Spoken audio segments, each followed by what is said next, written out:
had to keep up as we do some things. What I would like to, and some of this comes out of the board president's meetings I've been going to. One suggestion was that at the start of every board meeting should read the district's mission statement so that we keep focused on the things that we should keep focused on. So I'm going to start every meeting by reading that as we call to order. So I'm going to call the meeting to order by reading the mission statement. That is, the Centerville Community School District mission is that all students will learn well, become lifelong learners, and contribute positively to society.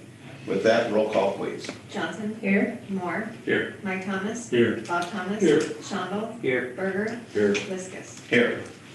Okay. Second thing that I have is, and I got a little tally sheet, is I thought this was a pretty good idea to help with board engagement and discussion, is that at the end of the meeting, I've been going around saying, do you have anything? I'm going to change that just a little bit. And I'm going to ask every board member to tell me or tell the board what one takeaway you have from the meeting. So that can be, so I would take notes through this because we're going to go through. And nobody's allowed to repeat what the person before said. And we'll take turns who goes first. But I want the takeaway to be something that you learned tonight, something that you think you need to learn more about, or something that you think the board needs to think about it for the future. So take notes through it, and I'm going to have everybody, and I'll go last, and there's no repeating of these. It's just a practice that a lot of boards are starting to do to get some board engagement and some better discussion going on. So we're going to start the board takeaway practice, and we'll just see how that goes. All right? Everybody understand? Okay. With that, I'd like to welcome any visitors for the public forum of our meeting. There's nobody here. I don't know if there's anybody virtually that we can capture. Okay, with that, there's no public forum. With that, I'll ask for a motion to approve tonight's agenda. I move to approve the agenda. We've got a motion and a second to approve the agenda. All in favor, signify by saying aye. Aye. Aye. All opposed?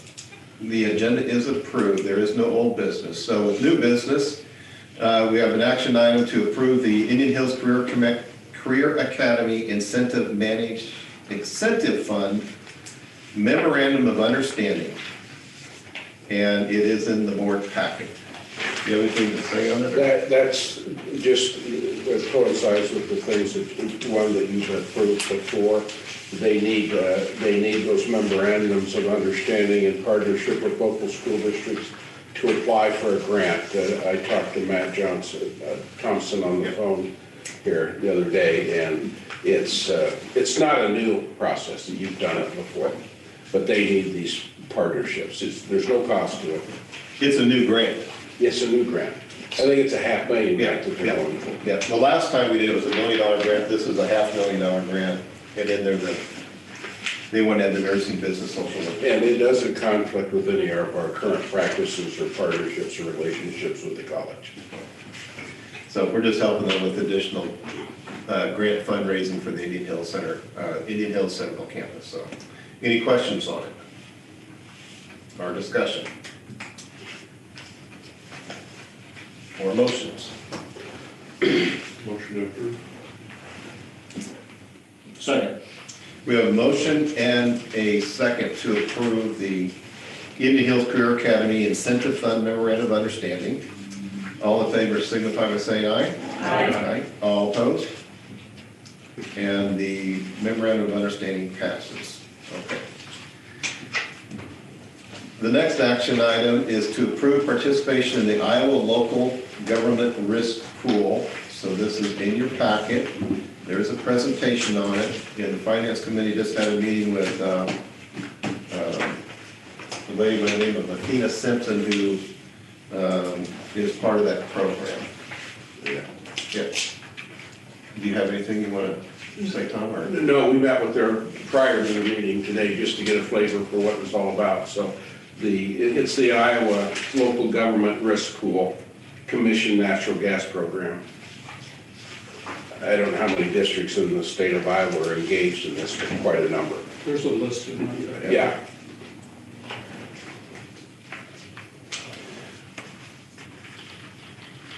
So from reading the board packet view, Tim and Brooke and I were in the meeting, so we got a little bit better insight, but do you guys have any questions from what you read the board packet? Lisa, what's your take on it? I'm in favor of it. That was kind of questionable.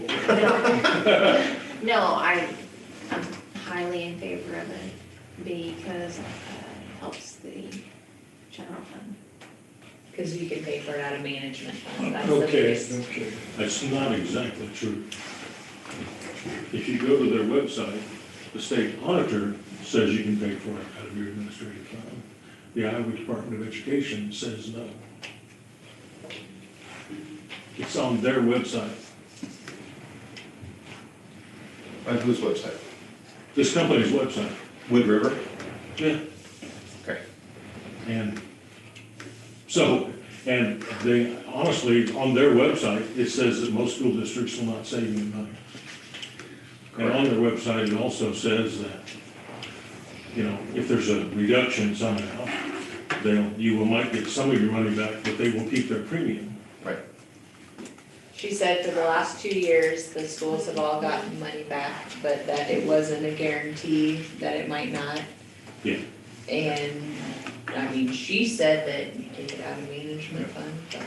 I mean, the information that I have says that, so. Yeah, I mean, I'm looking at their website. Okay. That's what they said, not, Wait, whose website, which one? Wood River? Wood- Education Energy Group Program. Oh, That's, I highlighted it right there. It says the Iowa's Auditor of State premium may be paid from the district's management fund. And then it also says, the Iowa Department of Education has issued guidance stating it was not. was not to be paid out of that? Right. Cannot be paid. I've not looked at their website. Yeah. And, I mean, we have her cell phone number, let's just call it right now. yeah, but you're calling some lady that's trying to sell you something. But if they put it on their website, Yeah, I mean, here it is, you wanna see it? Well, because when she spoke to us, she said it was paid, it could be paid out of management fund. Yeah. I mean, the other thing is, I looked at the National Oceanic and Atmospheric Administration long-term forecast. And of course, weather forecasts are only as good as, today and maybe not tomorrow. But they call for not much change, maybe a milder winter. And natural gas prices look to be pretty stable and have been for quite a few years. They're not stable this year. Why do you say that? Because through the last, 2020, we had fewer days of school in winter. But if you go back through 18 through 21, we've been in the low 50,000s for gas cost. Through the February billing of 2022, we're at 68,000. We have 2 more bills to come in. But are you talking about cubic feet or are you talking about dollars? We're talking about dollars. Okay, so, but whatever, I And because the rates are higher. slightly higher, yes. because we should have less square footage Right. too, because we wouldn't have They're like 25% higher. Lakeview, or not Lakeview, Yeah, and that 54 versus 68,000 is only through February. There's 2 more bills to come in. There's gonna be the March bill and the April bill. May probably won't be a lot. Sure. So we're thinking we're gonna be at $75,000 to $80,000 this year for natural gas, where last year it was, in the last 4 years, it's been in the low 50s. Yeah, So we're seeing, probably by the end of the year, we're probably at a 40 or 50% increase in natural gas this year. So the way the program works is, it is a for-profit deal, and yes, they are trying to sell something. yeah, there's something. Again, there's no denying that. They are governed by a board, what you call a board of peer superintendents. So there are superintendents who sit on the governing board, and they set 2 things. One is that their mark on it, so their operating margin on it, which includes their cost and profit, is 20%. So they obviously have some costs that's absorbed into 20%. Then what they do is they have a premium set aside, because it's an insurance product, or it's an insurance-like product of 25%. What that 25% does, it goes into a premium pool.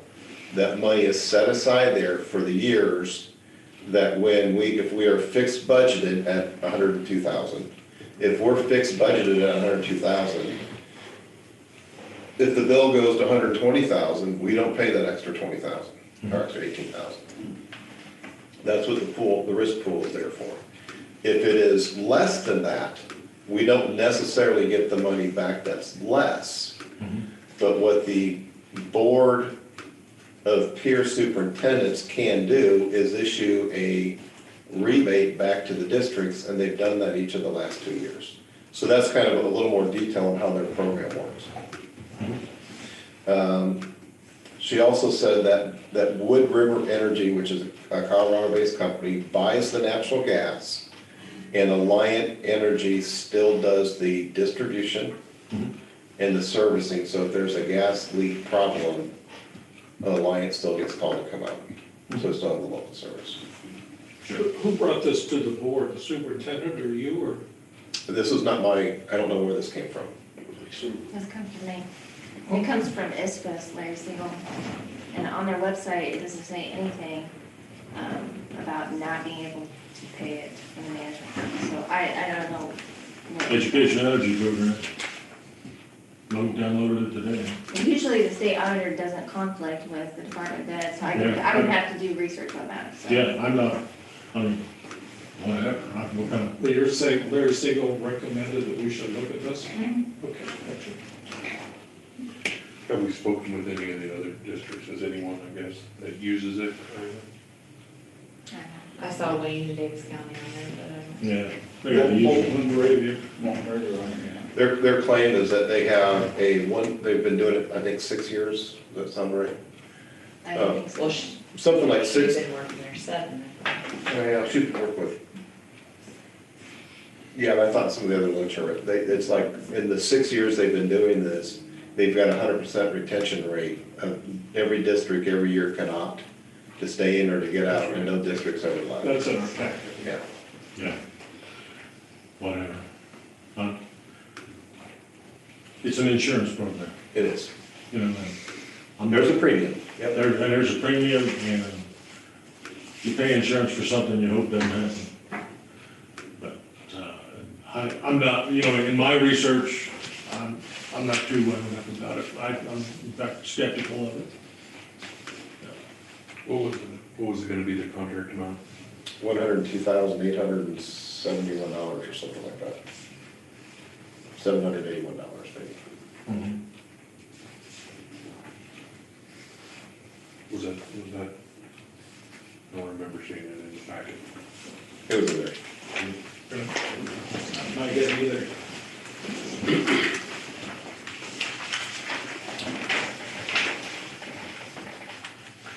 Yeah.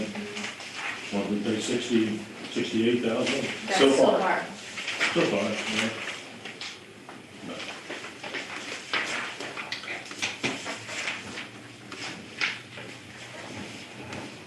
The last couple of months are the easy ones, guys. It's on this page in here. I think we have that one. Yeah, I don't remember that big. Agreement Exhibit D. Those are mailed out this afternoon.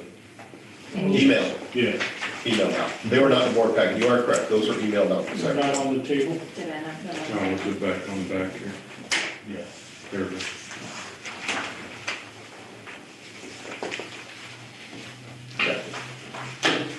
I think I would move to postpone this to the next meeting. I mean, that's a lot of stuff to look through. And right now, I'm a no, so you gotta give me time to catch up. And, yeah.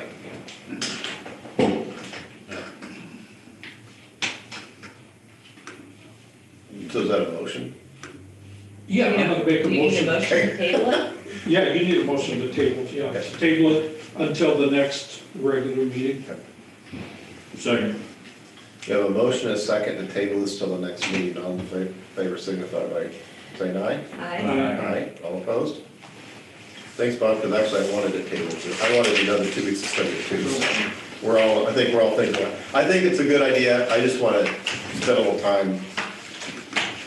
I'm still a no at this point. Okay. You have more information than I have. Yeah. I think the biggest thing is that you can pay for it out of management fund. Yeah, you've So got- if you can't pay it for it out of management fund, then I don't see the benefit Yeah, of doing I it. think it was But a if you win-win, if it can, came out of management. If it comes out of management fund. If it doesn't come out of So, management. If we get confirmation of that, then I am a definite yes. What did we spend out of, did we spend everything out of the management fund? No. No. How much do we have left? Oh, that's probably Typically, how much do we have left? usually about $1 million. Yeah. It's,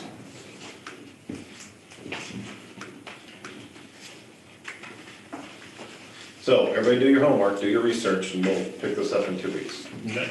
I wanted a little more time to think about it too, so. Okay. Oh, I guess you guys wait on me. Okay, superintendent search. So there's a sheet out there that I have prepared. So you're seeing it for the first time. I'm gonna go through this real quick, and Brooke has some deadline concerns, but we can talk about that. But there's two things, there's a couple critical dates. One is June 30th is Tom's last contract date. And consequently, the next day by law, we need to have a superintendent on staff. So those are some timelines that we have to deal with. So there's 3 options that I see, and if people have other options, I certainly would entertain them. Option 1 is to hire an interim superintendent through the 2022 to 2023 school year. It allowed the board to conduct a thorough search to find the best candidate for the district for a permanent superintendent. Second option, as I see it, is to begin an immediate search for a permanent superintendent for next year. And that will have to be completed. I put 90 days in there, but it's probably more like 45 or 60 to get a contract signed and get somebody in here. It's a very, very aggressive and fast timeline. The third option is the contract with AEA for an interim from their staff for part of the year. And AEA has already agreed that they'll provide a temporary interim until September 1st if we need that to happen. Okay? Okay, now what does temporary interim mean? Does that mean somebody 5 days a week or just when it works into their life? The temporary interim would be to cover us from July, however many days it is, we can set that, July 1st to September 1st. Gotcha. And what Cindy Ellick, who is the chief administrator for the AEA, said, and that was her kind of dates, was if there is a retiring superintendent, a currently actively retired superintendent in the area who wanted to do some interim work, the AEA could, but maybe they want the summer off. I mean, they just want time off to refresh, recharge and all that, that the AEA would cover us with an interim, a temporary interim superintendent. I'm using the word temporary, but they would provide a superintendent, a contract service with somebody on their staff to cover why somebody's maybe, taking a month or 2 off just to kind of recharge. So we would have coverage for the EA through September 1st. Now, whether we use that or not is an option, but it's a nice option to have out there. Does that make sense? Okay. So what I'd like to do is for the board to create 2 separate temporary subcommittees for the search process. And I put a date of April 6th, and Brooke has a little bit of a concern on that. We can certainly discuss that. But one I'm going to call the search firm committee.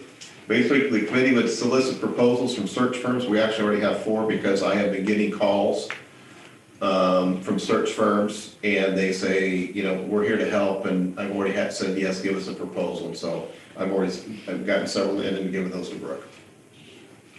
So basically, that committee will kind of vet out the search firms, interview the firms, and then make a recommendation to the full board whether we want to contract with the search firm or if we want to do it ourselves. And then I'd also like the search firm search committee to also make some recommendations on what the timeline should be for both hiring an interim and a permanent, because I think some of that will come out of the conversations you're going to have with the search firms. Okay? And that's Brooke, Mike Thomas, and Tim are going to be on that one. What I'm really trying to get to is to have some action at the April 11th board meeting. Right? Okay. Yeah, I had 19 in my mind, but you said 11. Yeah. I think that's the next board meeting, if I got it right, yes, the 11th, okay. So, then the second committee is the superintendent qualifications, experience, and expectations. And that committee will create a written document to outline those three things for the new superintendent. And I think the process should include surveying the full board for input, so you don't have to do it in a vacuum. I think everybody needs to have some input on that. The written document should serve as a foundational template for the search. I would say that the search firm is going to help us refine that, but we need to be able to tell the search firm what we're looking for. And Now, that's, the way that was done last time when we got Tom was that the search firm came here, met with each of us individually, Okay. and then they put this document together rather than us creating it. If we're paying people to do that, why are we doing it ahead of because time? we don't know if we're going to hire a search firm or not yet. Gotcha. But I think those are some things I think the board really needs to be thinking about, okay? And then the same thing, some input on hiring an interim or immediately hire a permanent superintendent. So I'd like Mike Moore, Bob Thomas, and Chris Shondell to get together and do that. Then what I want to do is, and this is why I'm doing it for the 6th, what I'd like to do on the 7th then, is I want to meet with with Mike and Brooke, and we'll kind of go over all that. And we'll kind of come as the three of us, we'll see, do we have everything that we need to do to bring to the full board on the 11th? And then I also put a note in there, I said, I'd just be prepared that weekend for everybody, if you got to get together to kind of redo some things, just make sure you're available that weekend. It's March 28th, and we just need to get moving on this, so. I think the timeline is what, is gonna dictate that. If you don't feel like you can do it, I'm probably, I wouldn't, if we're gonna engage a search firm to hire an interim, to wait another 30 days, to wait another 2 weeks after this, I just don't know. Maybe you'll find that out between now and the 6th. Well, I just think that we all three have schedules, and then our three search firms all have schedules, so I can't just call tonight, I can call tomorrow, and No, I know, you can call who tomorrow, knows when they're gonna be available. I mean, they might be a week out on their schedule. Yeah, so this is almost, there's it's not quite 2 week time frame, but I'm very concerned about the timing of having an interim, if we want to have someone by July 1st. Now, if we come back and say, we can go back up to 2C where we have an option for September 1st for an interim, and we want to put it off another 2 weeks, and. Well, I don't think there's any putting it off, I think it's just a matter of Yeah, scheduling. So, I understand. that's, So, if you want to if you want it in a couple days, call back and say, I don't think we can get it done by the 6th, yeah, I'm open, but I'd also like to move the process along. So, okay. So then at the April 11th board meeting, we'd like to act on the search committee's recommendation, review the Q&E document, as I'm calling it, and then we'll talk about our next steps. Okay? Any questions? You're talking with search firms, what kind of cost are we talking about?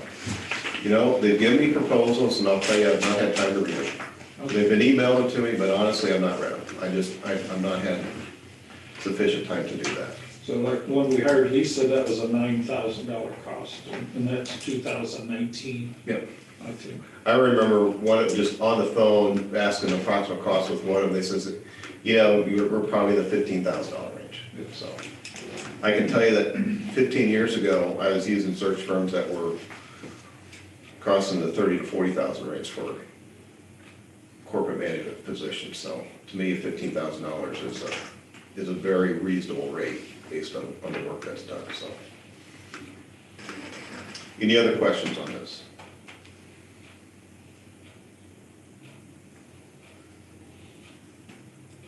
Mike, you got any, since you're chairing one? We've talked about this a little bit. You got any? No, I guess I do think the timeline's a little tight. Okay. Kind of just what I was initially thinking off the top of my head is, I think we need, I guess I was thinking of, being able to get more community input. And, you know, A search firm will help us do that. So like how we did it before was the whole board interviewed 3 search firms. Then we picked which search firm we wanted to use, and then they did what Bob said. They sit down with each one of us and they said, okay, what do you want? Or what have your people said that they want from a superintendent? Because like last time, our big thing was culture, culture, culture, culture, culture, and more culture. So they interviewed all of us and we gave our thoughts, and then that influenced which candidates they picked for us to interview essentially, right? So it's, I guess when I was talking, you know, district-wide, you know, I know we're representatives of the district, you know, for, I guess, just more public input, I guess. If we decide to engage a search firm, the search firm will take us through the process to get public input. because they have that on the proposals. Yeah. I was trying to Yeah. scan and see if I could Okay. find Yeah. easily. They'll know how to do that better than that. This is just an internal board process that says, as a board, what are we looking for? That weekend in April, I'm busy all weekend, okay, wedding, so. Okay. So, Do I we, mean, I don't know what, is the April 6th time, do we want to push it back a week? Well, we won't know until I call everybody tomorrow. Here, Edwise is 9,500, Bob. What? 9,500 is Edwise, I finally found it on that one. I'm gone this weekend. I'm out of town. So that's 3 days gone. And today's what, the 29th? I mean, so basically, if we, I guess, I'll call my committee, that the 3 of us spend a couple hours of an evening, we get a pretty good jump on it, maybe, I think. Going off your experience, being on the board, so, I mean, if it's possible, spend a couple hours of an evening this week, later this week, maybe, first next week.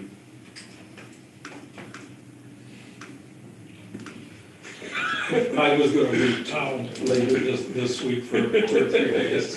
You better meet tomorrow night. So this search firm is 15,400. So one thing Lisa had mentioned, which I don't know, was that a lot of times when you do your proposals, you send out and say, we're looking for X, Y, Z, and we send the same proposal out to everybody, so that when we get our numbers back, they're all communicating the same numbers. Am I saying that correctly, Lisa? Because that was 15 something and the other one was 9 something. The one I got this morning, it'll take me 5 minutes so you guys can talk about it. Yeah, we'll work meeting Wednesday. At 6. Well, why don't you guys get together and see how long you think it's gonna take, and then the same thing is if we need to push it, maybe push it a week, but, Like a week tomorrow. okay, all right. All right, I'll let everybody figure out when they're gonna meet after this, we'll just keep the board meeting. Not selected. This one's 9/9. We're gonna keep the board meeting going, you guys can talk afterwards as far as when you wanna meet, okay? Okay. Next action is approved personnel business procedures. We have a couple add-ons that came in this afternoon that were on the table.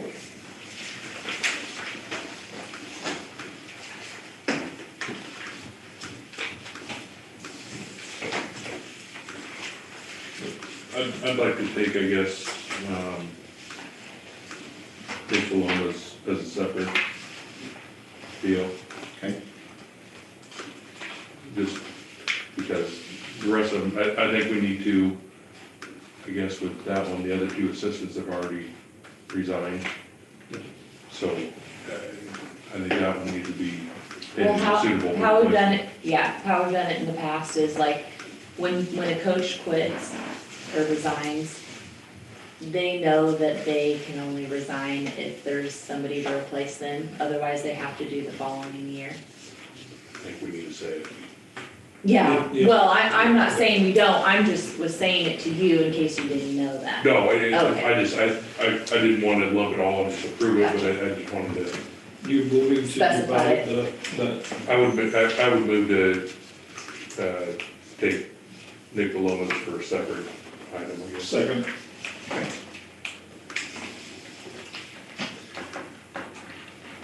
Do we need to vote on that or just take that by consensus? Just to do that one separate? I think in the past we've just by consensus. Got a motion and a second, once you do What's that? that. You got a motion and a second. All right, all in favor of moving Nick's to decide as a separate action, signify by saying aye. Aye. Aye, all opposed? All right, we'll do this separately. Any issues on the other personnel actions?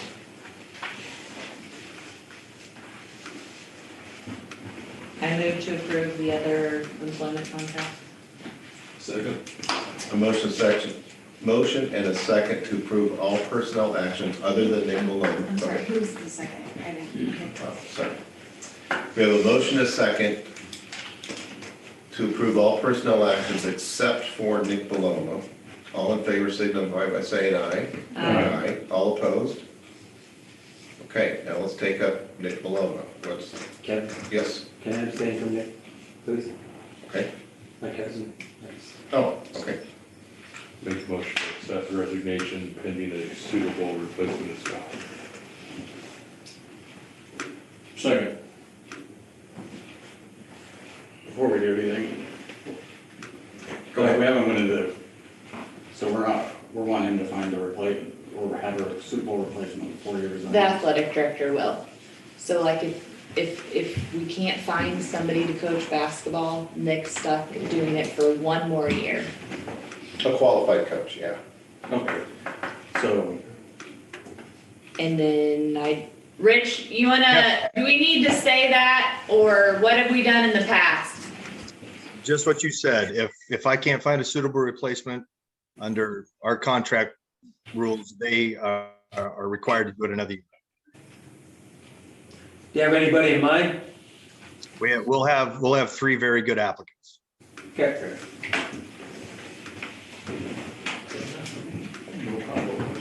Okay. I've lost track. Do we have a motion in a second? Yes. We do. Okay, we do, okay, just want to make sure. We have a motion and a second to accept Nick Palomo's resignation as the head girls basketball coach, pending finding a suitable replacement. All in favor signify by saying aye. Aye. Aye. All opposed? All right, Hey, Kevin, yes, hey, from now on, anytime there's a resignation, that's known. Like, it doesn't matter, even if it's an assistant. If we can't find a suitable replacement, they are required to do it another year. okay, so we don't need to separate in the future then?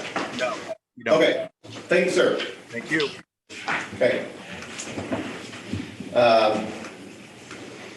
With that, that would take a motion to adjourn our regular board meeting. Okay, second? Motion second to adjourn the regular board meeting. All in favor signify by saying aye. Aye. Aye. All opposed? Okay. I'll remind you that you may want to be taking notes on what your, what do I call it? The board takeaways, so, because we'll do that at the end of this work session, what the takeaway from the meeting was, so. Okay. With that, we will call to order with a roll call the work session. Johnson. Here. Moore. Here. Mike Thomas. Here. Bob Thomas. Here. Shonda. Here. Berger. Here. Liskus. Here. All right, welcome all our visitors and time for the public forum. If anybody from the public has any comments they want to bring from the board, we'd entertain those at this time.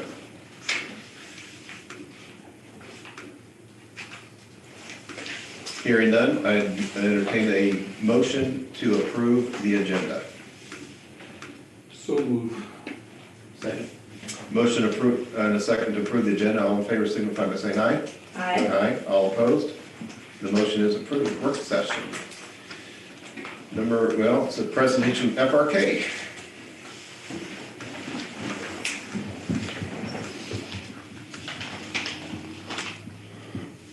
Rochelle, do you want to make an opening comment about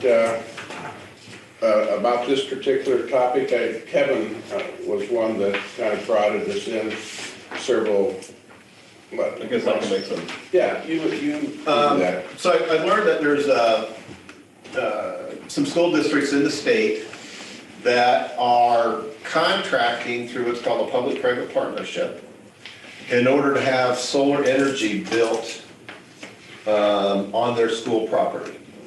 And the way it works is a private company comes in, builds a solar system, leases it to the school district for an X period of time. The lease rate is usually an average of what they're paying in electric cost. At the end of that time, however the math works out, 8 or 10 years later, that lease is over, and the school district now owns the solar equipment. And the electric bill basically goes away. The lease payment goes away.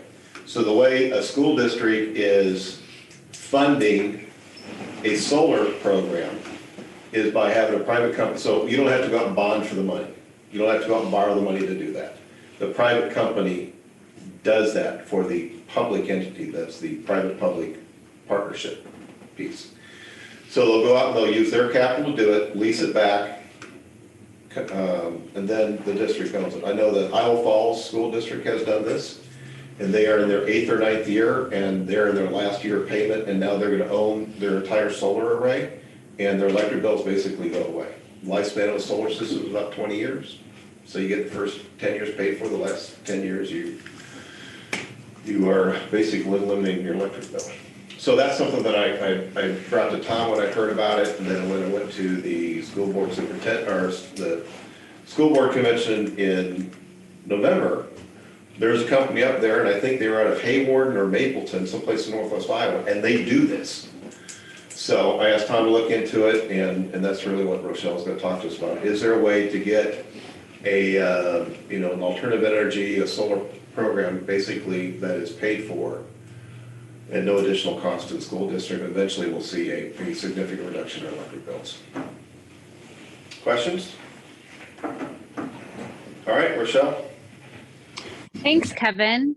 Thanks for having us tonight too. So I also on the phone is Joe Banworth, and he's from Ferris Engineering, and he's going to be talking a little more about kind of the HVAC options for the new high school addition, along with some of the conversations that he has had with a solar company that provides this type of service. And they're also on the line as well. So I'll let Joe kind of introduce them, and you guys are just really here to listen, and then we can answer any questions that you might have. And if we don't have the answer, we can look them up and get back to you. So Joe, if you want to kind of give a little introduction to what we're doing tonight too. Thank you.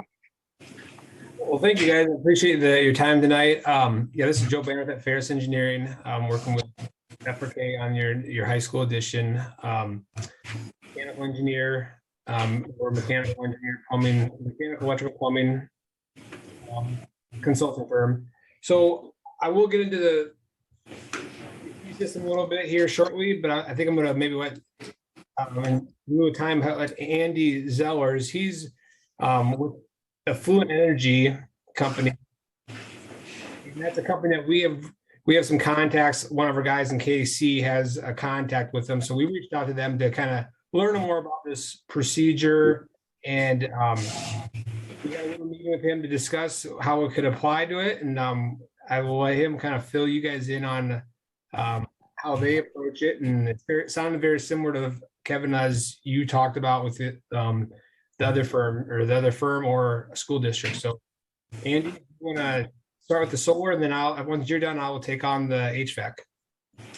Yeah, thank you, Joe, for the introduction, and thank you, members of the board and the group, for your time this evening. We appreciate it. The president of Influent Energy. We're based in Kansas City, Missouri. We develop solar projects and build solar projects for school districts, universities, Fortune 500 companies, investor-owned utilities all around the country. The discussion I heard in the beginning was correct. are a lot of financing options for school districts to employ solar with no out-of-pocket costs, no bonding or ESSER funding necessarily needed. And it's a pretty short process for us to look at what you have available and to tell you what kind of solar options you have. In exploring this with Ferris and Influent, we'll take a look at 1 year of your electric bills for the various facilities you have for the district. And then we're going to present you with more than one option. And we'll show you how much you can offset, how much you can build. We will bid out a little bit. So we'll find the best deal for you. There is a lot of money out there for renewable energy investments. School districts are highly sought after. Capital available for these types of investments. What it does is take a look at your electric bills, take a look at the facilities that you have available, whether that might be rooftops or putting solar on the ground or in carports. We'll show you how the district can get the best bang for its buck in terms of and what that looks like over the course of years, and that can include ownership at some point. We also offer a proprietary curriculum that is for students K through 12, teaches kids about produced and the physics and the mechanics of that. A little bit of a differentiator for Influent as opposed to some of the other companies out there. But that's a very brief overview. I'm happy to answer any questions that you might have initially. But in terms of the economics and how where we're going to build it, we will need that little bit of information in the beginning to show you how the economics work and how that's going to play out. Andy, you're cutting out a little bit. What's the name of your company again? Influent Energy. Influent, okay. Yeah, INFLUENT. Okay, Influent, okay. So are you a contractor that has your own workforce that employs these, or do you contract out with solar installers? We do the second thing. So you can think of us as a general contractor, like you might hire the house. And then we hire, there's an electrical contractors locally to do the work. And one of the companies that we use nationally is based in West Des Moines, Iowa. One of the installers that does work for us on the East Coast and in Michigan and some other states. Okay. So your firm basically puts the public-private partnership together and does the financing? Correct. Okay. Andy, how long does the process take, let's say for install, typically? I know that might be a tough question, but. Well, it's a tough question until we know what we're building. I can tell you that exploring this and what it looks like for you, from the time we get your bills and speak to someone in facilities about where the appropriate places are for solar, that takes less than a week. And then moving forward, we're going to work with you in terms of looking at the available real estate you have. So we're going to take a look at your rooftops. How old they are they still under warranty? 5 or 6 years, that's probably not a good place to put solar because they're going to be attached to the roof in some way. But generally, 90 to 120 days is a pretty safe bet. Procuring material and then getting it and installing.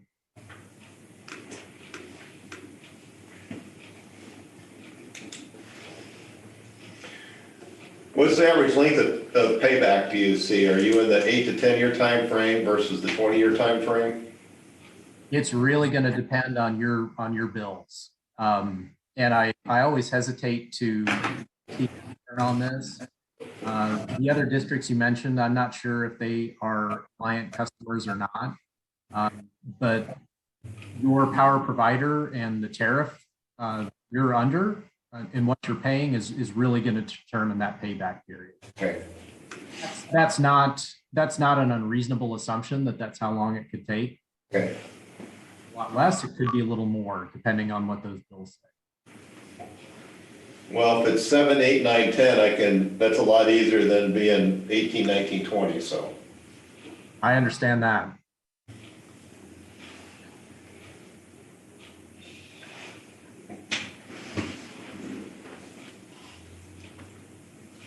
And would this be constructed to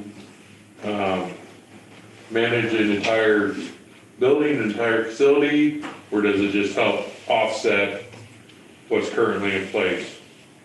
Yeah, so most likely, and there's a couple of different things we're talking about. There's how much energy you use each individual kilowatt hour, and there's what you're paying. It's pretty difficult, if not impossible, to get you down to $0 that you're paying for electricity. What we're going to do is look at the amount of energy that you use over the course of the year. And then we have to build that system to match as closely as we can what we're using. And you can probably guess that if you've got summer school going on and summer basketball leagues and summer volleyball leagues and things like that, you'll have a lot more in terms of air conditioning and electrical use over the winter time. But that's going to be part of our proposal, is we will show you, here's what you're using, here's how much the solar is offset in each particular month. And unfortunately, we've got to build the system one time. It's got to conform to the curve you're going to see when it shoots up in the summer, when you start using air conditioning, and drops down during the winter time when it's full of students, but you're not using so much electricity. What we're going to do is maximize the system for your payback. What we want to do is make sure that you're getting the best bang for your buck. And that may include sizing the system so it's not exporting a lot of energy that you're not getting paid for over the winter time. And that may mean you're not cutting as much out over the summer, but the effect of that is going to be which I'm assuming is going to be very important to you.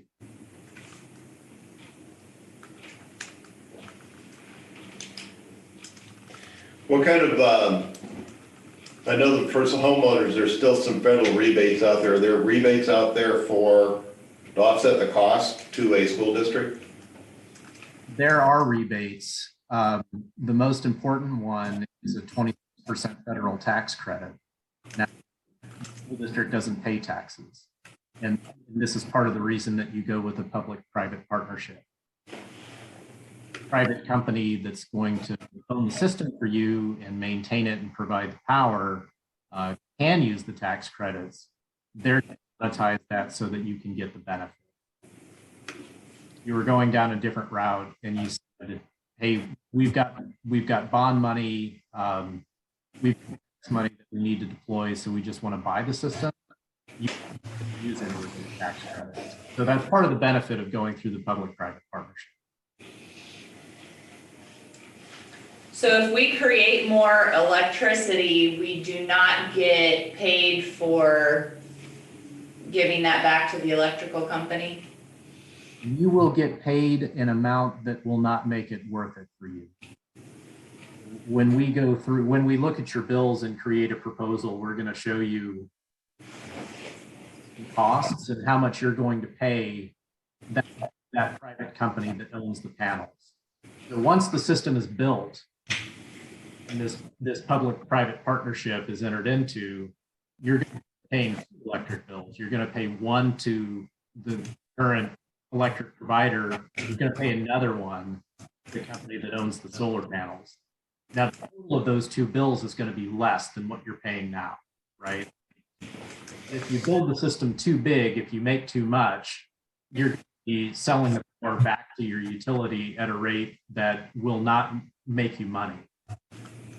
That's why we encourage you to build it and set it in a way that maximizes your return on investment.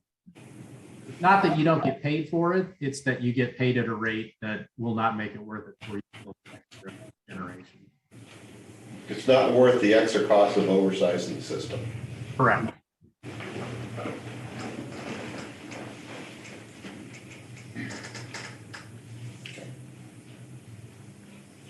I have a question. All right. So are we looking at the entire school district? We're looking at one campus? Or were we looking at every campus? I would say from my thought, that's a good question. I've had that same question. I think what we need to start is with the high school and look at it, since it's a new build, which could be energy efficient if we do ground source heat pump and other things to lower the cost. Is there a way to do it there before we roll out to the whole district? I'm not in favor of rolling out the whole district. I'd say we take it a piece at a time. Just to make sure we kind of go through a learning curve of what we're doing. Is a piece at a time a choice? Sure. Listening to him, I got a kind of a no to that. It is a choice. We're going to follow your lead in terms of what you want to do. And we can do both. If you show us bills for the entire district, we can show you this is the cost and the payback for one facility, and this is the cost and the payback for the entire district. And you can make the choice.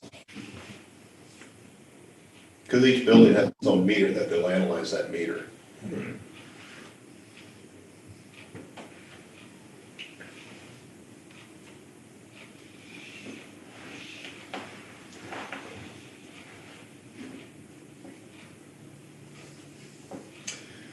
Does the system have to be on the property of the building we're targeting? It has to be contiguous.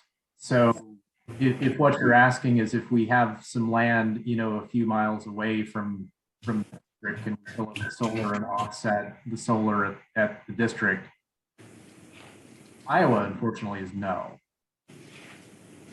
Now it can be, if it's contiguous to the food center, that being where you're using the power, we can put it on the ground a little ways away as long as you own that land and as long as we can access the meter.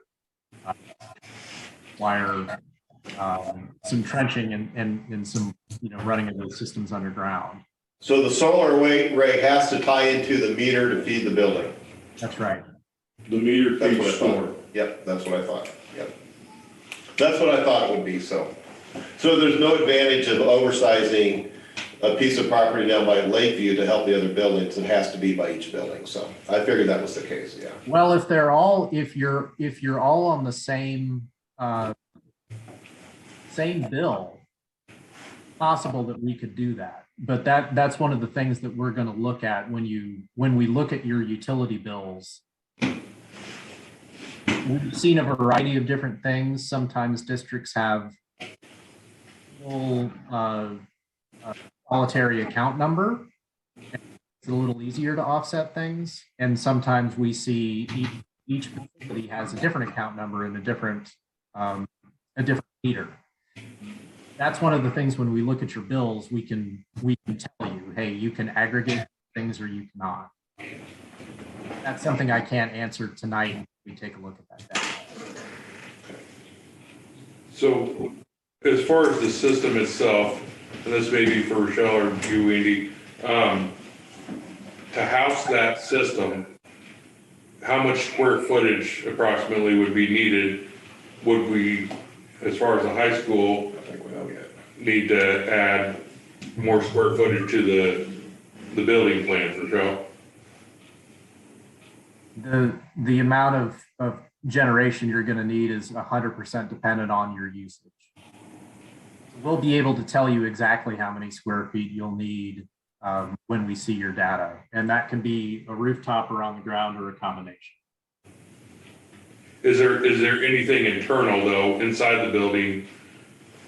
I guess I don't know much about it. I see, these home units and stuff where they have all these batteries that have to be housed inside. Is that anything like that, or? Probably not. The batteries come into play when you've got a very specific kind of tariff that incorporates, I call it surge pricing. So if you've got what they call a demand charge, that the price of your electricity triples or quadruples during certain hours. We convert the battery when it's off peak and then use it when it's on peak. I think that that's going to be a good option for you because it's an awful lot of cost. And if you're not on that specific kind of tariff with that kind of requirement, it really doesn't work very well.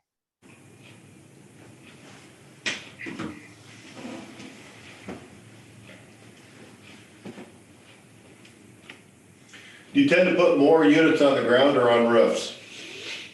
You know, it's a toss-up depending on the school. If you've got an awful lot of that you really have no intention of using in the future, the ground can be a good. But if you followed the national and international news, you've seen one of the results of COVID in our new economy is the price of steel has really gone up. And that's what we use to put panels in the ground. That's the racking bolt. If it goes on the rooftop, we generally use aluminum. That can be a little less expensive. That's one of the things that we're going to show you. When we look at your bills and when you show us this is what's available, we can tell you this is your least cost option. When they go on the ground, there's times that they can get a little bit more production. On the roof, they're a little bit less intrusive and less expensive to install. There's a trade-off. The thing about a rooftop unit concerns me from the more penetrations you put through a rooftop for the installation, the more options you got, or more opportunity you have for a leak. Yep. And then if there is any work that needs to be done on the roof, if the solar array's in the way, we have to bring somebody in to move them so you can do any repair work. What's the experience on rooftop repairs? Mm-hmm. It's a concern and something we need to talk through. So looking at the age of your rooftop and the warranties on your rooftops, that will become very important. The way that we do most schools, and without knowing what rooftop you have, when we install on flat roofs, there are some anchors that are drilled into the rooftop, but for the most part, they're held in place by bricks. We call them ballast installations. They're much easier to move around, and you can sometimes even move them without losing production. And pick up the bricks, move the panels, do your repairs, and then replace them. But this is something we've worked through hundreds of times. So to the extent that you've got on the roof, we're going to work with the surety that holds the warranty and ensure that the warranty is not voided when we install solar. That's a very common question, and it's brought up in almost every conversation, and rightfully so. What happens if there's any damage or it needs to be repaired? And the answer is we can move them permanently because of the way they're installed.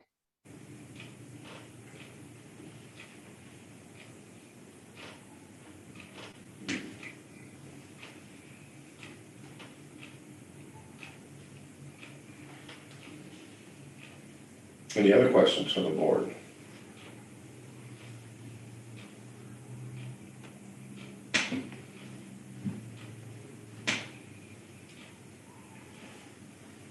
Okay. Andy, I think that's all the questions we have for now from you. Well, great. Thank you very much for your time. Thank you. Thank you, Andy. That's something we've done at Ferris. We haven't done have a partnership with another firm like that, but we've done some solar projects.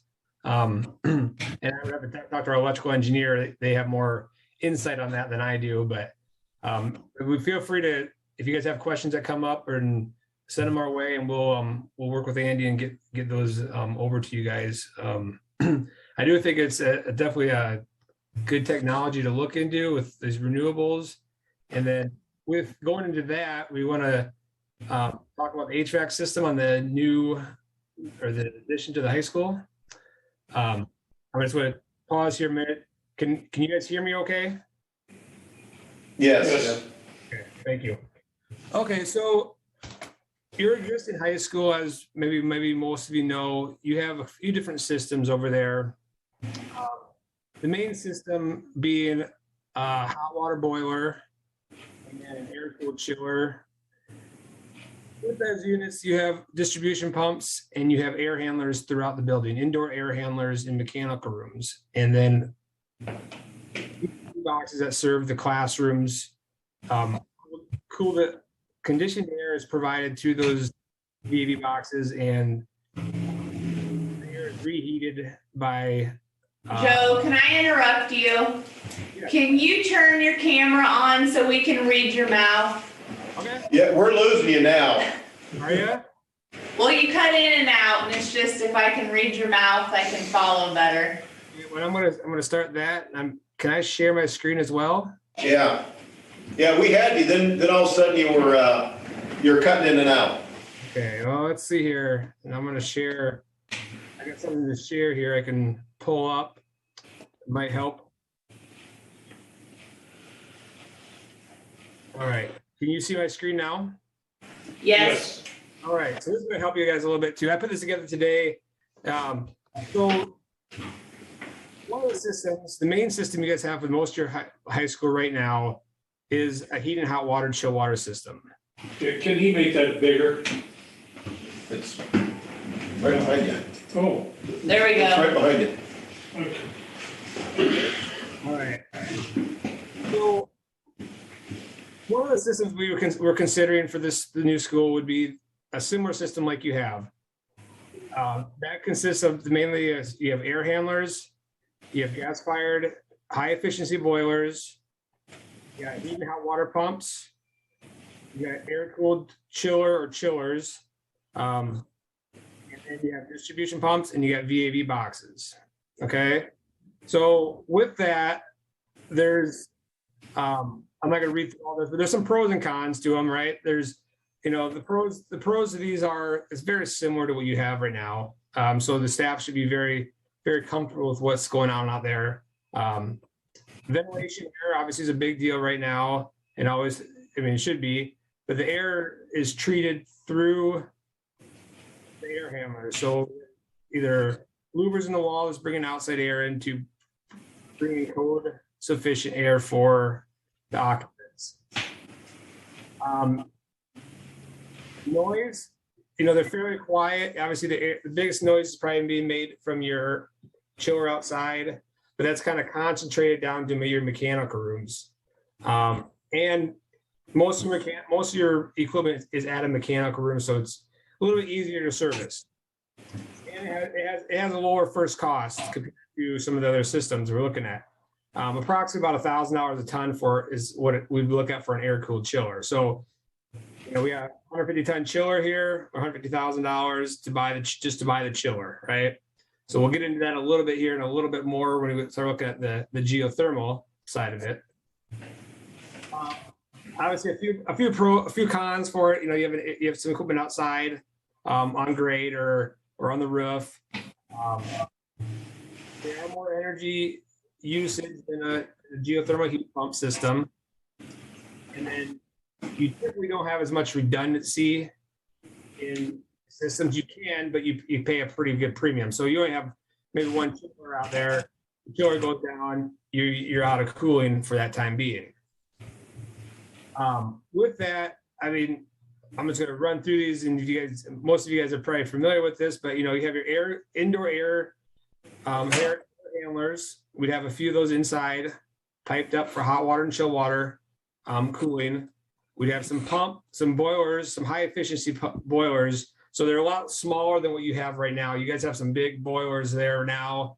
Even the one in the newer edition is very good size, not a high efficiency. So these will run a lot more efficient on the about 90 plus percent efficient at certain temperatures. So a lot more efficient than your existing boilers, because you have to run those boilers year round to take out humidity. There's a bigger base mounted pump associated with the with the boilers. And then you have a chiller outside, typical chiller, air cooled chiller outside. It's probably the most cost effective. There's other ways to do it. There's a water cooled chiller, but that's more maintenance. So air cooled chiller is a good trade off there. You got a pump system with that, and then around the building for each classroom, office, each zone of control. Whoever wants to have a zone of control, you have to have a box. That box has a damper in, and that will regulate airflow, and then it also has a hot water heating coil. Regulate discharge air temperature. So typically 55-degree air is coming off the air handler box, and the box provides anywhere from 55 to 95-degree air. So that's kind of the system you have out there right now. Besides, you have a small geothermal system in place as well. Any questions on that system as it stands? No, I don't think so. Okay. So the next one we looked at was the geothermal heat pump system. All right. So you got your hydronic heat pumps. You have a ground loop, typically a ground loop. We can do a water system where you have a boiler tower outside, but if we're looking at geo, we're talking about ground loop system. Distribution pumps for our ventilation air for our dedicated. So we have a dedicated outdoor air units. We have them in different ways. That brings in your code required ventilation air for the occupants. We've done a few projects where we hook them to the loop field. Many more projects where we hook those to gas and use electric heat or electric cooling. Okay. The reason why we hook them, you don't think we hook them a lot of times to the loop field is it makes your loop field really large pretty fast. Because you're retreating, especially when we're treating 95-degree air and negative 15-degree air during times of year. So, and then I always put in there, we have usually a potential boiler backup system, depending on how big we want to size our loop field and how much we want to put in there for a glycol system so it doesn't freeze. So a lot of a little backup pony boiler in that we can, during the cold months, it can boost it up. So we do analysis of so we don't oversize it too much and the cost. So that's something we look at. So with that, you would have your heat pump system. You have your heat pumps that are either above the ceiling around the school, or we would have to create some kind of mechanical spaces for them, a closet.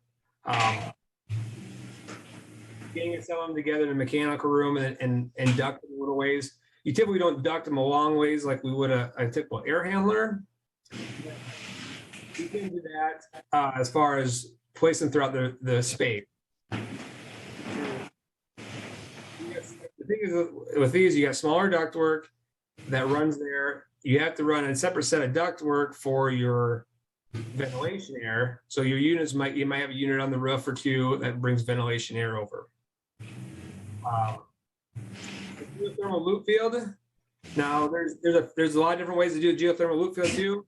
I've talked to a guy over in Des Moines area, and we've typically got a lot more vertical loop field, but if we have the space, horizontal type, it does take up more space, but it is a lot cleaner install. So you can do a horizontal type and not have as much disruption of your site. So with that, your Pro is obviously very energy efficient. considered a renewable energy source. You have dedicated outdoor air, so you can really know, hey, we're getting, 300 CFM to that one classroom. You can kind of regulate that a little better compared to, hey, we're opening the dam for the air handler 15% and the air is getting mixed and it's going wherever. So you have a little more comfort of that air going to that certain space, and then lower operating costs. And because we're running a lot of pumps, but we're not running big, large compressors as much. Some of the cons, though, you got to remember we have these small heat pumps scattered throughout or wherever they're at. I guess more noise to deal with. We have the availability of property for the loop field. How we access the heat pumps, or accessibility of the heat pumps, either being above the ceiling or in the closet. You have it there, but it gets pretty congested. And like I said, you have throughout the school, you have motors, compressors, and then air filters to change out on every heat pump. So it gets a little more maintenance cost that goes with it. And then obviously the big elephant in the room is the first cost. So talking with the geothermal driller, a vertical loop right now is about $3,500 a ton, is what he was telling me. He said the price of the poly has been fluctuating so much. So that's about, it might be high, but that's about the best he could get me right now. And it's been a few years since we've designed any loop fields and priced them out. So that's the big kicker. The loop field gets to be pretty spendy. Inside part of it is probably very similar, because we have similar components, but you're trading off your outdoor air cooled chiller for just say, $150,000 compared to something that's over $350,000.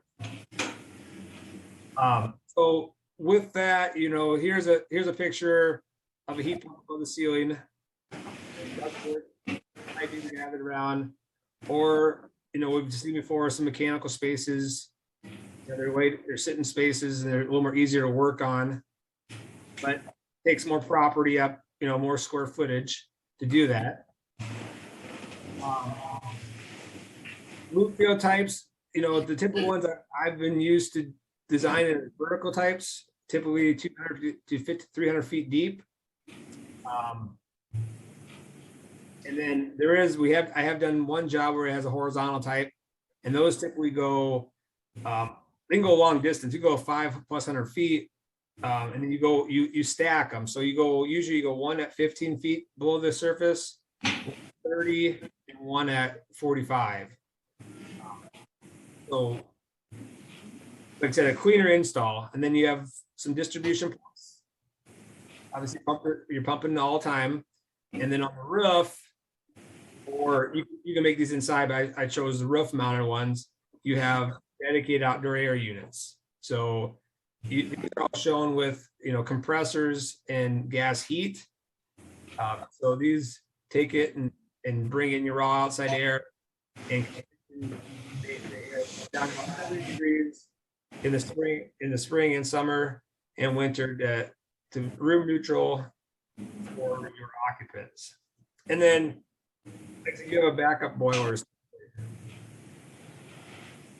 So that's kind of the two systems. Any questions?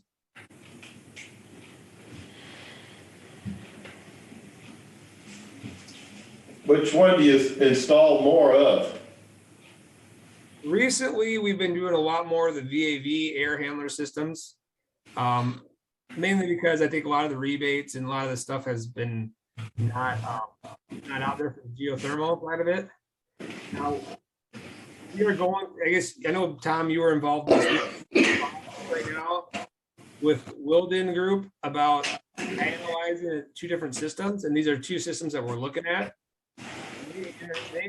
They do it for the region. They analyze your building square footage, your usage, and they look at the payback on it. So we don't have that information quite yet.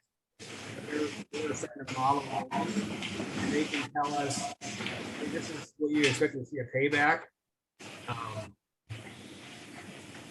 First cost versus operating costs. I mean, biggest thing you always remember, the operating costs down the road and what's that gonna be, and maintenance costs. There's probably more maintenance to your heat pump system, just because there's more compressors, more components.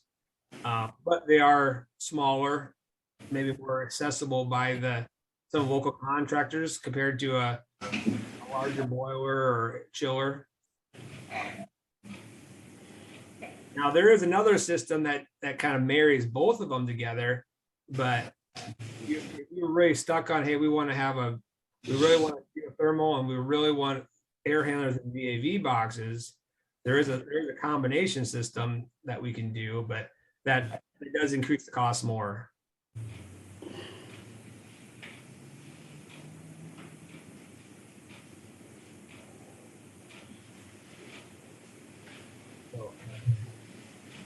Those are the two systems that we were kind of researching for you guys and doing an energy analysis on with Wilden. Based it around the initial one that, hey, the air handlers is a kind of basic design, but this is definitely a very valid option, especially for school districts.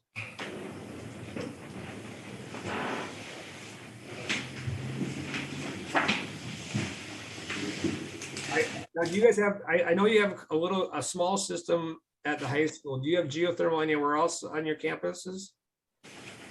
Howard has, yep. Yep, Howard, I guess, yeah, your Howard for your activity center.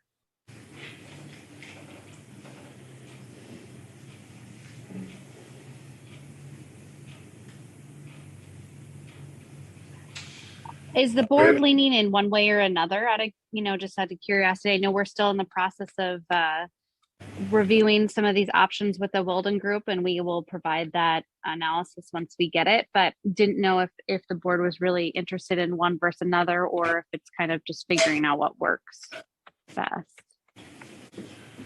Any input? I'm thinking about which one can we afford? Yeah. That's the real question. I'm thinking the air handler system, that's what we already have. The geothermal, I think I'd like, but I think with the system we already have in place with air handlers, that makes most sense to me. Have you guys talked about it any other time facilities? Never. We have been, this first time we've been presented with it, that the smaller units that go up in the ceiling are noisier. Okay, and if something goes wrong, last thing you want is some repairman tearing out the ceiling in the hallway. I would rather have them outside, away from my classroom than have. The smaller units are part of which system? Pardon me? Geothermal. They're part of the geothermal, okay. Geothermal, whatever, This is way outside my area of expertise. Well, they were talking about the unit that goes up in the ceiling versus the one in the mechanical room. At least the one in the mechanical room, at least somebody's there to work on them. A lot easier to work on them, trust me. You get up in some suspended ceiling trying to work on something, and it ain't much fun. No. And usually the upfront cost is what everybody considers, but it's the long-term cost that you should be considering. Right. And those up in the ceiling are harder to work on. Well, I guess my concern is what we have now is not really working, I didn't think, so. Which system is that? The chiller. The chiller? You're talking where? The high school? We just upgraded it.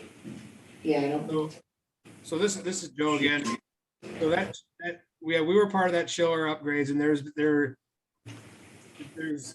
were some issues that the contractor and the manufacturer trying to get figured out with that chiller. You put his face on there.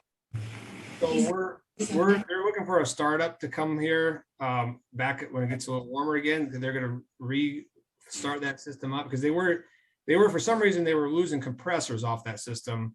A brand new system shouldn't be losing compressors, so they're in the process of analyzing that when they can start it up again.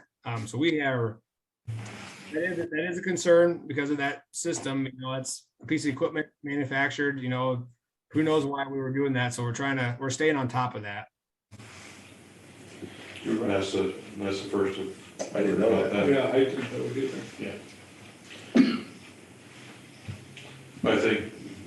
I think a combination of, obviously Tommy worked out that problem, but I think there were so many different systems trying to be in play in Very that school. clear. Yeah.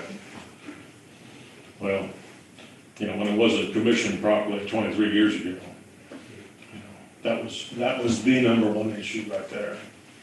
So. I feel like this is not, I feel like facilities committee maybe needs to investigate a little bit more. I don't know. I mean, I don't know anything. And we don't need any decisions today either. This is more of just kind of telling you where we're at with some of the HVAC equipment, and then obviously want to also introduce that solar, the solar leasing option as well, and get your guys' feedback on that or any questions you might have. The new theory, or the new line of thought, is not one big boiler like we used to put in a building.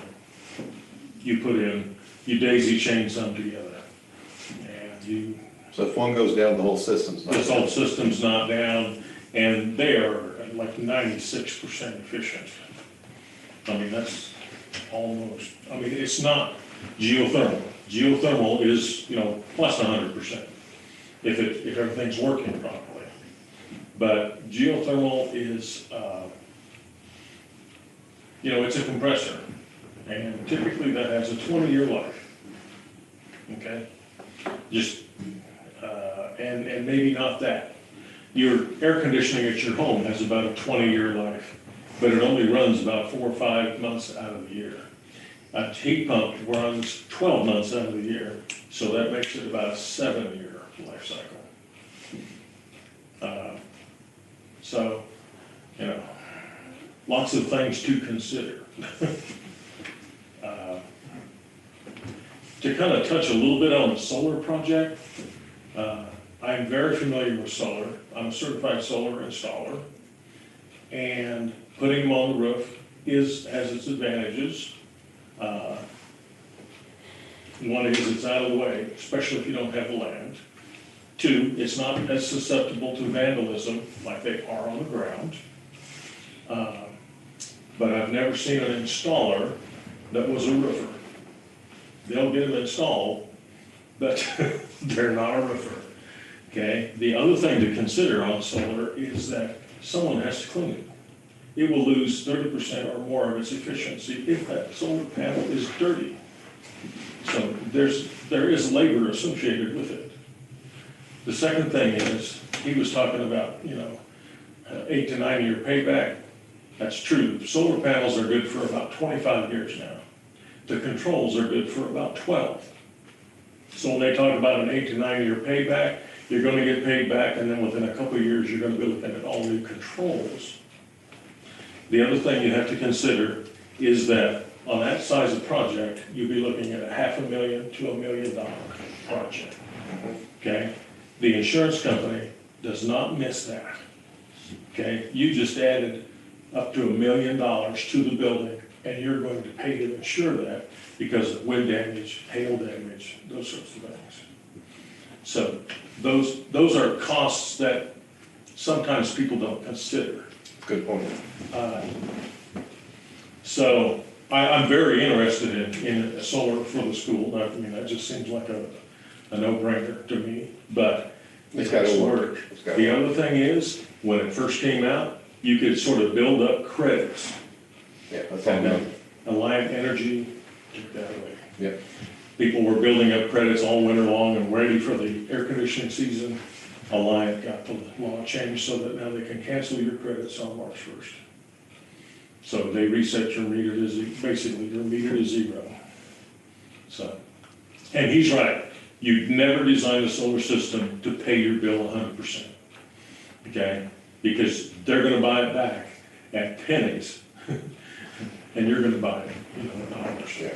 You do not want to generate more electricity than you can use.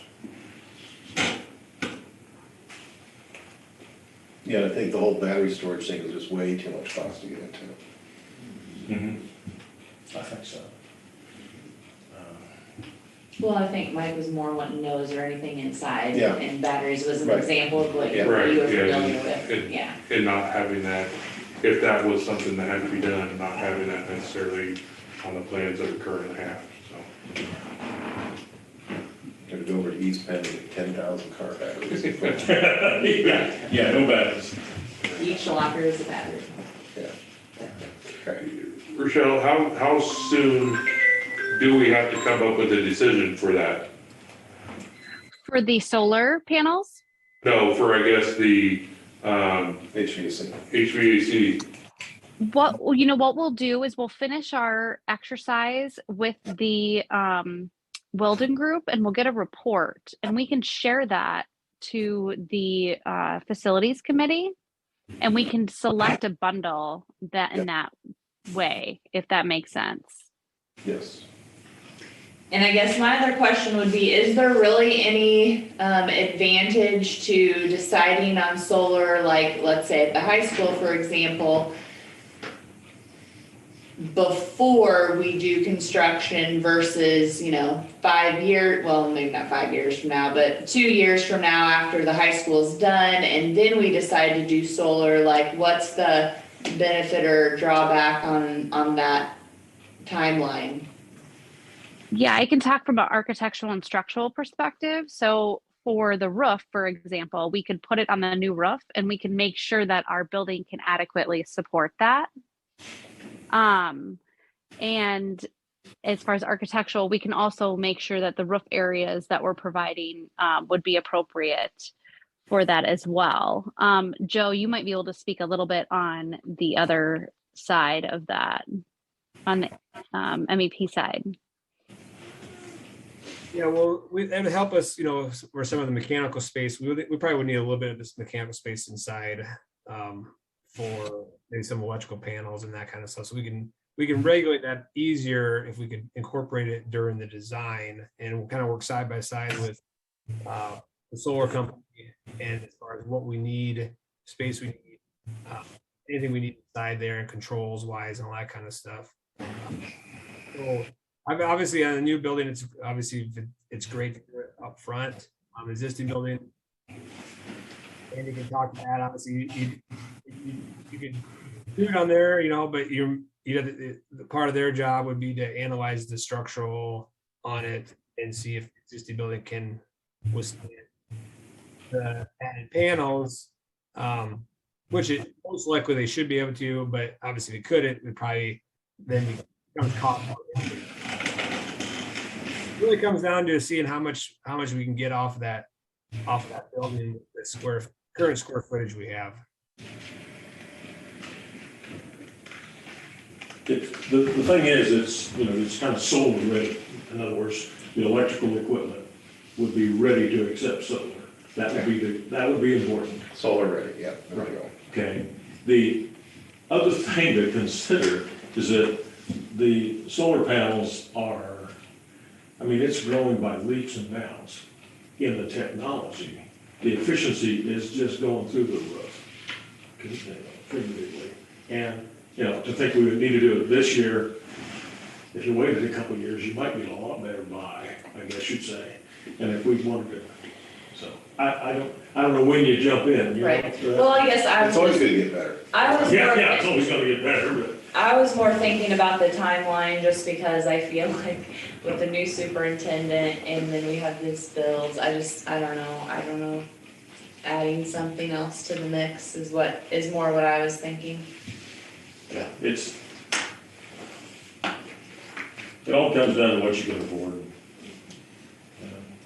What can you afford now and afford in the future. And, a lot of times people, when they're building a house, all they can think about is what's the bathroom gonna look like and what kind of kitchen cabinets am I picking out, when they forget that buying better doorknobs and better faucets pays off in the long run. Buying a more efficient heating system and buying better windows is what pays you down the road. Okay, it's not the initial cost that's gonna kill you, even though you think it is. It's the upkeep that's gonna kill you.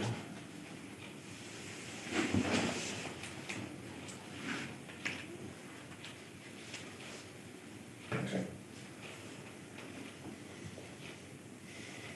We have a lot of decisions to make coming up. A lot of big decisions, so I think that that's kind of the purpose of the work session, is just get to start thinking about some of these bigger issues the decisions we're gonna be facing in the future. Rochelle, do you have anything else you want to add?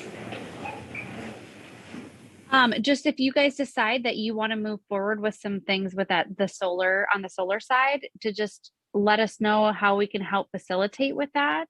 And I'll talk to our structural engineer. I think we have about kind of roughly know what our cost per, or the weight per square foot too would cost, or would be for solar. So we can make sure that we, probably wouldn't require much of a increase for that roof area if you want to do it in the future kind of thing. So that is an option too, as well. So just let us know if you want our assistance moving forward on that solar, and we will continue with the Weldon Group for the heating and cooling system. And once we have that report done, we will reconvene with the facilities committee. Okay. Thank you. Appreciate your time this evening. Thank you. Thank you, everybody.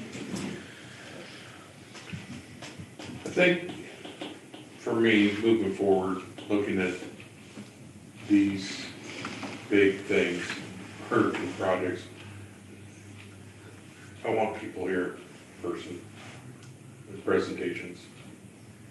I want to see, I guess the studies, I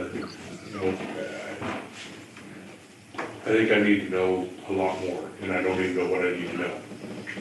Kind of thing. I'm with you. Well, I think part of it is if they had better microphones, we could hear it better.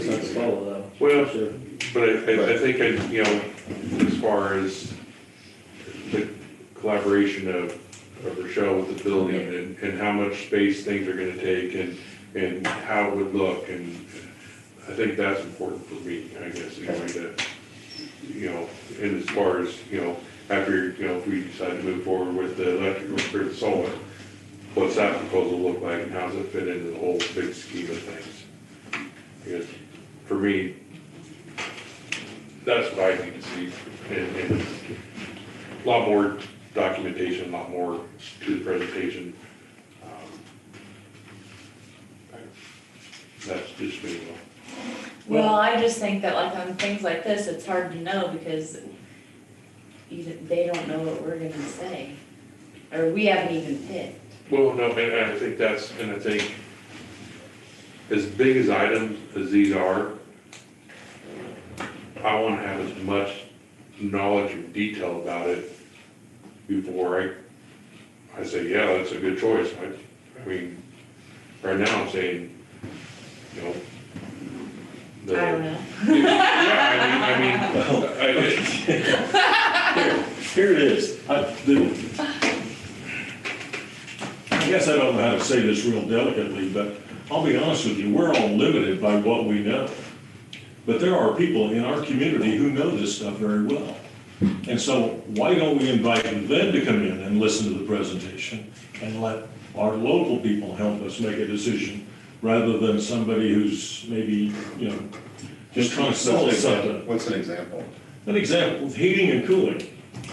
Southern Iowa Heating and Cooling would be a good person to invite in to look at that. Absolutely. Okay? If you wanted, You guys, explain the technology to us maybe a little bit. yeah, to explain the options. I felt real confident with the solar part of it because I'm really into that. Right. And the heating and cooling, that sort of thing, I installed the boiler last week. I do know that. I don't quite know it on the kind of scale that they're talking about. And so I don't have that level of commercial experience, but there's people in this town that do. And so, And I guess that's just kind of what I'm getting at, is I don't know enough right now at this point to say, oh yeah, I'll make sure that seems like the best route to go. Mhm. And if we're gonna do this, I wanna at least say, in my own mind, well, this is the choice I went with because it made the most sense in this, as opposed to, okay? Yeah, So, you're right. And addressing your own limitations is the very first step. and there are many on this for me. Yeah, there's a lot of things I don't know anything about. Yeah, so. Yeah, that's just me moving forward, I guess, what I'd like to see.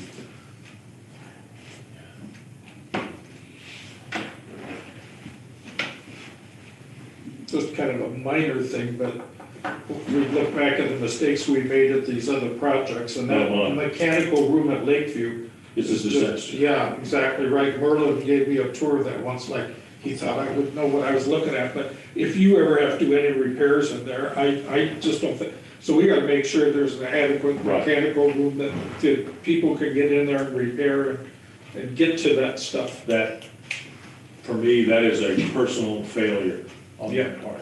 I should have been smart enough to know that we should need to have somebody else look at that, because it turned out to be a disaster. And it will be forever, right? I think the football field's nice. Okay. So are we done with the? I think so.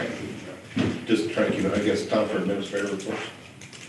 I gotta handle that. You got it in your packet.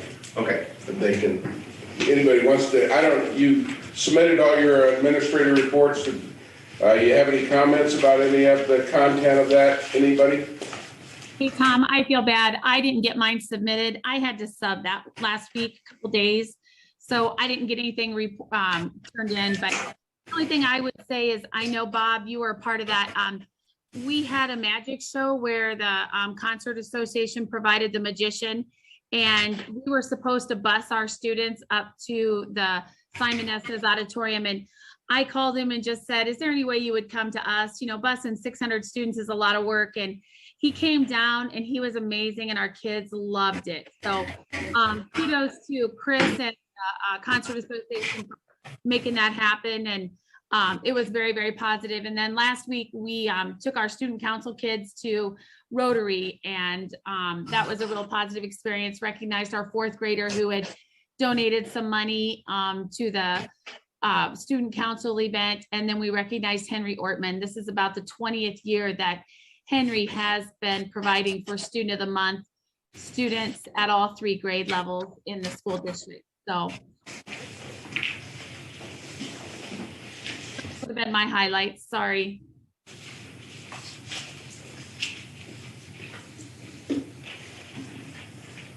Right? Okay. I want to ask Matt a question. Sure. Matt there? I'm here. Okay, the alternative school, do those kids get tested at the same time the regular high school students are tested? Okay, just reading that thought came into my head, okay. Yep. How many students are out there? Total, we're at about, it fluctuates just kind of depending on a variety of things, but about 45 total. Okay. I guess while I'm on, I would point out a couple things from the report I'm pretty excited about. I've opened up a food pantry at the high school.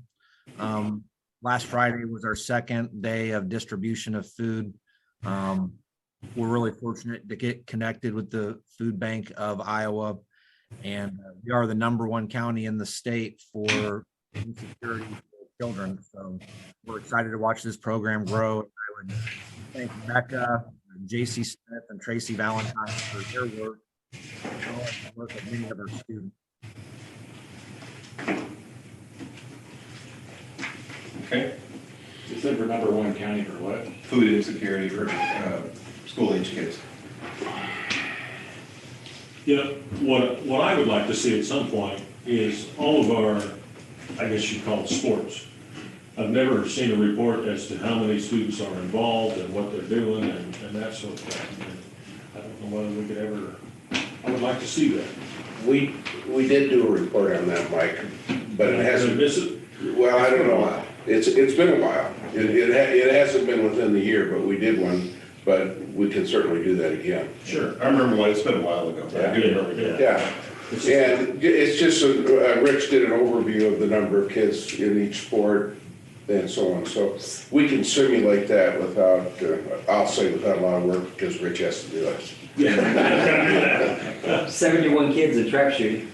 There we go, see? I know I that, didn't because I know was that. at Pheasants Forever, and they were there, and they said there were 71 kids out this year. Yeah. Wow, that's amazing. That's amazing. That's They amazing. all shoot 200 rounds in Wow, a that's amazing. That's got to pay attention. Now, to go along with that, the All Play Group is, as commissioned a group to do a study of the All Play area out there. Maybe you folks are aware of that.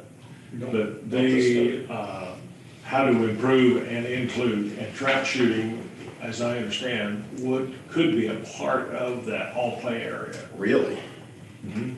They're kind of develop a real comprehensive plan about what all we can put out there, what all we can do. And just, the YMCA is thinking about adding onto their building. They will be closing the street between our parking lot and them, and are willing to work with the school with that facility. Or I heard that about 3 years ago, so that's probably still alive. Okay. it's still alive, and the way Bill Cortizio tells me, it's moving a lot closer now. So, Okay. that might give us a good opportunity to do that. I do consulting work with different types of pools in Iowa, and the only time I ever saw it really work out was in Sioux City, Iowa. And they have a big facility, a recreational facility, but it's supported by 3 groups. One is the college, one is the city, and one is the school district. All 3 groups support that and use that. And that's the only one I've ever seen that really has any sort of economic viability. And I guess I would like to see that maybe happen in Centerville someday. We do have a swim team now. Yeah, we do. So. I put this in front of you, it's invitation to the Indian Hills function. So if you have a desire to attend that, they want us to RSVP. So would you let Lisa know if you want to? I would encourage everybody to. Yeah, that's a good event. Yeah. Yeah, it's a good one. My wife and I've been. So, okay. Yeah. RSVP by when? April 14th. Okay. Sooner the better. Reserve your table. Okay. Is that? That's it. Okay. So this is the first attempt to go around, as I explained earlier, for what are your takeaways. I have a very sophisticated schedule I'm going to go through. I took old school, what do you call it, protocol, I guess, and started alphabetical by first names. Congratulations. So Bob, you get to go first. No repeating the takeaways. So it's and we'll get better over time. So I know that. So if it's a little awkward this time, that's okay. But something you learned, something new you learned. These are just ideas. Something you need to think. No, I'm sorry. Something you think you need to learn more about, or something you think the board needs to think about doing. Okay, I learned that I'm confused. Okay, about what? These 3 options, when are we gonna talk about those 3 options for superintendent? On the 11th. On the 11th, okay, I didn't have that in my head. All right, so Bob learns he's confused. Okay. I think we all are after. Yeah. Brooke, what's your takeaway? Probably the biggest thing is, learning that the, whatever fill-off thing can be taken from the management fund. Okay, I think that's, positive. got it. Chris, your takeaway? Mine's about Indian Hills. I think they're a valuable asset to our district, and I think it's a great thing that we deal with them like we do. And I think that we continue that relationship with them. Okay. Mike Moore. You went alphabetically by last name. I guess some new would be, just learning more about the HVAC Okay. system. So that's something you need to learn more about? Okay. So now you're in facilities committee, that's a good one. Mr. Thomas? I guess I learned that we are considering solar, which I'm encouraged by. I need to learn how we're, if we can pay for this risk management thing out of the administrative fund. If so, then that's probably to go.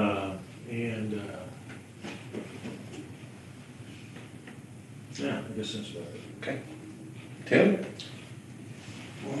I guess I kind of realized tonight with a couple things that were showing that there are people wanting to sell us stuff, whether it's. Everybody wants to sell us. So it's kind of eye-opening as being new that we really got to look at that, some of that stuff and make sure that that makes sense for us or this district. And with that, I think we had some healthy discussion tonight between us. I think it was. Right. Did I hear you say you want to vet out the vendors a little bit? Is that kind of what I've been reading between the lines? Actually, show me it. But no, I think it was, no. But I seen some healthy discussion in here and some questions that maybe I wouldn't have thought of, and I think it was a good evening. Okay. And for mine, I'll tell you when I talked to Brooke about chairing this thing, she said, what about a deadline? I said, I'll think about it. And what I learned tonight was I should have probably talked to her about deadlines that was reasonable instead of just popping one on her. So I learned I probably should have got back. But there's going to be a lot of work assigned out over time coming up. And so what I learned is I will talk to anybody I ask to be a chair about a reasonable deadline before I sign a deadline. So Hey, I'm the one that said I needed a deadline. I know. So I guess You didn't give me a deadline, you didn't give me a deadline, so. But anyway, so hey, that's great. And I do want to take this board takeaway process. I think it'll just kind of help for some discussion, and as we go through, a couple of the other board presidents said that they do this, and they found that, given time and over time, it's really helped to facilitate some good board discussion. So thank you for humoring me with doing that. Yes, sir. I have one more thing. This is kind of come up due to my job. I think we need to look at cell phone use by students in the schools. Right. We don't have a policy on it. There's something in the high school handbook, there's something in the middle school handbook, and they're both different as far as if it's causing an issue. I can say from my professional job here, cell phone use by the students is an issue for causing a lot of disturbances, a lot of problems amongst the students. And I think moving forward, I think as a board, we either need to look into it a little bit more and maybe make it a policy as opposed to individual handbook stuff. Okay. What policy are you suggesting maybe? I don't know, I guess. I think, so there, like I said, with the two handbooks, where they don't line up as far as repercussions, or, how to move forward with things, and I think the handbooks need to be a reflection of board policies. Do you know how Seymour handles it? I don't. I can enlighten you. Every kid has a bag, and when they get there in the morning, they drop their cell phone in the bag and it's locked. They carry the bag with them all day long, and at the end of the day, they unlock the bag and the kid gets their phone out. They also have things in the school that will detect if somebody's cell phone is on, okay?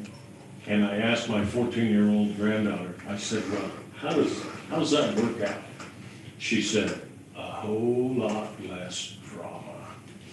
Nobody has a cell phone, none of that happens. Interesting. And it worked in Seymour. Now, I know there's a much smaller school, but the same principle could work. It's just something I'd like to. I think Matt's about to pop That's in. back on. I would echo the sentiment that cell phones are very difficult to manage right now. And we've looked into, they're called Yonder pouches. We contacted that company and have contemplated having them come in. They actually help with implementation and things of that nature.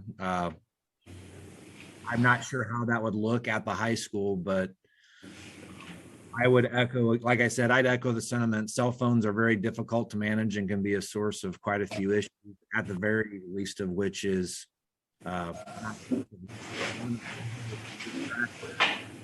just drama.